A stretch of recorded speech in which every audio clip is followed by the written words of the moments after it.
In life, I think that we suffer a lot more in our imagination than we do in reality. And that is to say that, you know, a lot of what we go through, a lot of what we endure takes place, after the events occur. They can occur when it happens, but I feel like a lot of it happens after. We go through things, we experience trauma, struggle, whatever, and we allow it to replay and compound upon itself inside our heads over and over again. And I think that we shouldn't do that. I don't think that that's a viable thing. I think that it's very important to realize when you're making yourself suffer. He suffers more than necessary who suffers before it's necessary. And, we suffer more in imagination than we do in reality. A lot of the things we go through, a lot of things we endure aren't so much physical as they are mental, you know. And I feel like that's a very simple thing to say, but I feel like you can't really stress the importance of it enough. The lives we live and the things that we, choose to experience, choose to perceive, are often reflective of the nature of our minds and, our, whatever you want to call it, spirit and whatever. Who we are in general is not so much governed by what happens in the external world, but what happens internally. How you react to the stimulus, how you continue to move forward, whether or not you're being held back by something. And when you're held back by something, it's not a physical thing. When something's holding you back, it's almost never physical. It's always a mental thing. There's always a mental aspect of it that I feel like people seem to trip over because we live in such an external world. We live in such an external way, intimately external, to the point where when it gets internal, when the things actually, tend towards our internal issues, we look for external solutions when we probably will never find them. It's very important to ground yourself and realize that, you know, 99% of who you are is an internal thing. Only the 1%, external expression is going to be your external.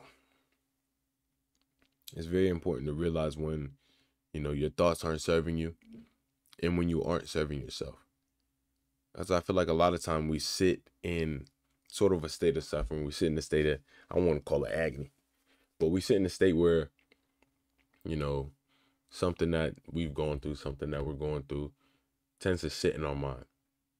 And it's no fault of our own. It just happens that way. But I feel like the stagnation that comes from it is something we have to take responsibility for. Who we are as people can't be held back by those kind of things. And when I say can't, I mean it shouldn't be. It shouldn't be. I feel like the more I experience, the more like I undergo quote unquote struggle or whatever like that, the more I realize that, mental suffering is 90% of it. It's like more than half the battle. A lot of the times our physical reality is nothing like our mental suffering. And it's about trying to put yourself back in that present place. And one thing I did recently, I just had a real bouncy week. But instead of like just thinking about my thoughts, because that's all I was doing, thinking about my thoughts, thinking about the negativity, thinking about how I'm feeling. And I realized that, it's sometimes a hard thing to get on top of your mind and just try to think something positive.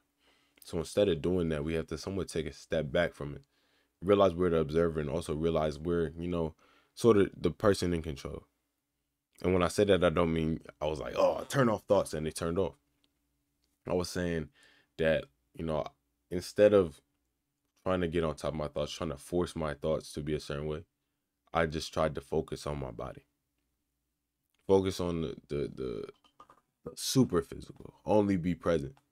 Like I was manually like controlling how you walk, controlling how you breathe to the finest detail, making sure you're the one in control of your whole body. Take your body out of autopilot, put it in manual so your mind has to be occupied with something like that. That's going to get you from point A to point B. Now, when you can address your issue, that's a whole different story. But sometimes I feel like when we're in those mental spaces of mental suffering, it gets kind of difficult for us to just compartmentalize and choose to attack the problems and know which problems at which we're addressing. You know, it's not so simple to just be like, oh yeah, no, this is a problem and pinpoint it as soon as it happens. Because sometimes what happens physically, what happens that causes the mental suffering is not necessarily, you know, you you don't even know where it comes from sometimes.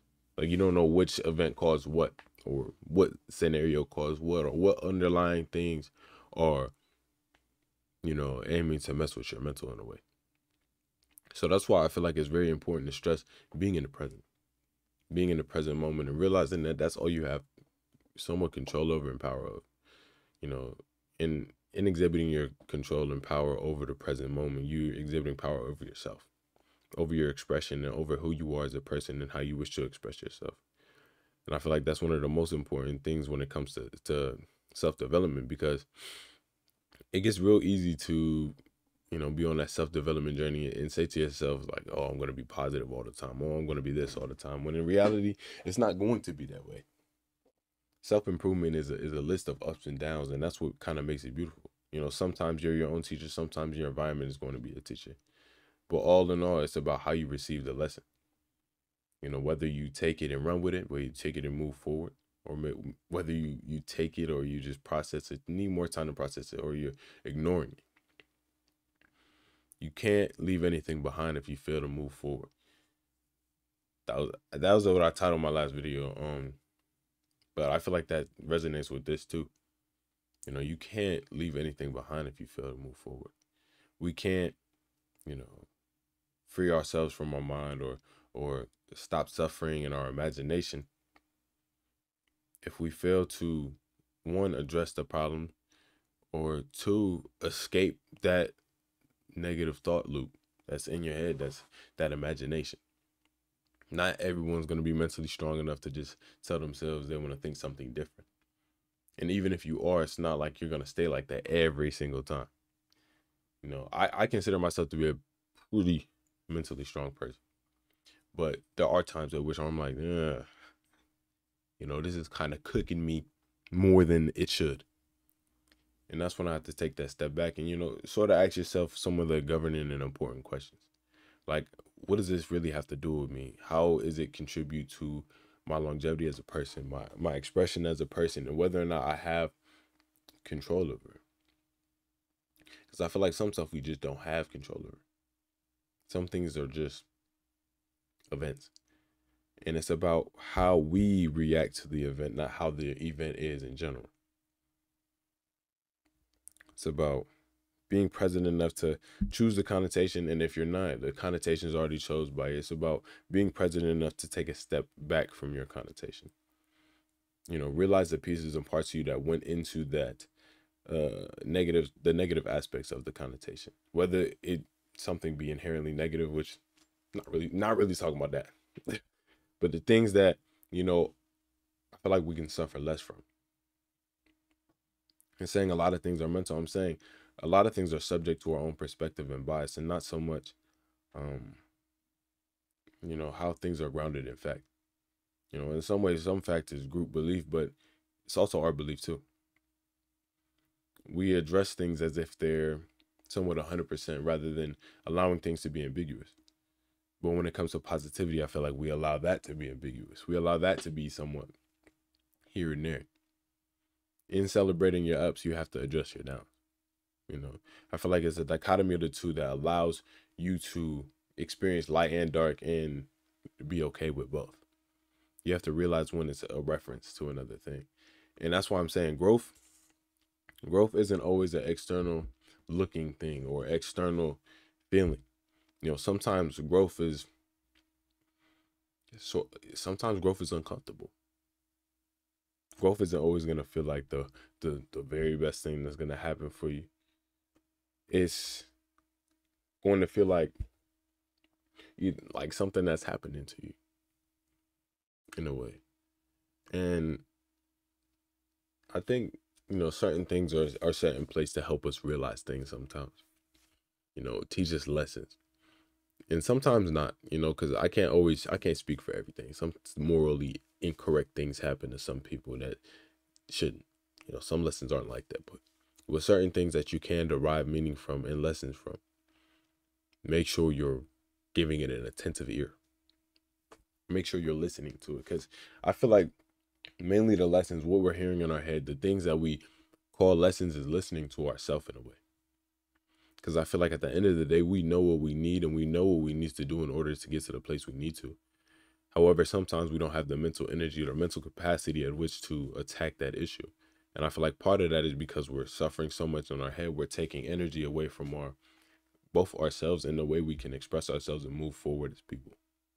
So it's about realizing where your energy is kind of trapped. And when I say that, is realizing where your mind's trapped, realizing where you're getting stuck, and whether or not you can make that decision to change it, whether or not you can make that decision to keep moving forward. You have to start living in your reality and stop suffering in imagination. And when I say living in reality, I don't necessarily mean just adopting whatever you see from society. I mean choosing how you want to live your life and walk through that. Choosing how you want to be and walk as that person. All that to say, thank you so much for watching. If you made it this far in the video, I love you. I appreciate you. Keep being y'all. Keep holding on. You know, there's always light at the end of the tunnel. You know, light is only in reference to dark. Dark is only in reference to light. Keep being great. Keep being up. After this week, I give y'all a string. This week's been real busy. It's still busy. So, if you're watching this, I appreciate you taking time out today. Thank you so much. If you didn't make it this far in the video and you can't hear me, thank you anyway. Appreciate y'all as well. Yeah, all in all, be intentional with how you feel. Be intentional with how you perceive things, and be intentional with how you allow yourself to be. You know, whether you can't get in control of your mind, it's about doing things to help you get on top of that. Mind's not something you can necessarily control. It's something you observe. And how you observe it and how you react to your observations is what dictates the next thought, what dictates the next course of action that's going to lead to your next set of thoughts. So all in all, be mindful, be present enough to see yourself, I guess.